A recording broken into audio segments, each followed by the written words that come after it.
Menurut satu hadis yang diriwayatkan oleh Anas bin Malik radhiyallahu an, kata Rasulullah sallallahu alaihi wasallam, surah Kuliah ini telah merangkumi 1/4 Al-Quranul Karim.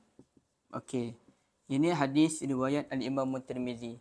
Maka ulama pun membahaskan apa maksud Nabi sallallahu alaihi wasallam Kuliah merangkumi 1/4 Al-Quran. Maka ada beberapa pendapat dikemukakan, antaranya At-Tibi.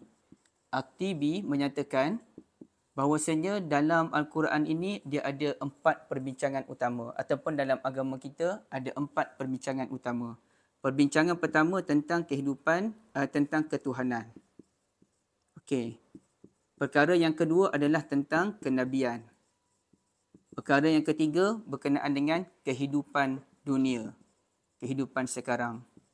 Dan perbincangan keempat adalah Al-Ma'ad, iaitu kehidupan di hari akhirat. Jadi surah Qul Ya Ayyuhal Kafirun itu telah membincangkan isu ini, isu ketuhanan. Satu elemen daripada 4 elemen. Inilah maksud hadis Nabi sallallahu alaihi wasallam Kuliah merangkumi 1/4 Al-Quran.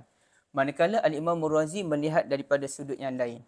Katanya dalam Al-Quran ni ada perintah dan ada larangan. Ada ayat-ayat suruhan, ada ayat larangan. Dan perintah ini merangkumi perintah kepada 2 perkara. Hati agar beriman antaranya. Fizikal seperti kita menunaikan ibadat haji. Larangan pun ada 2. Satu, hati, jangan kita percaya kepada Tuhan lain. Jangan percaya kepada kesialan. Juga larangan berbentuk fizikal seperti jangan merompak, jangan mencuri dan lain-lain.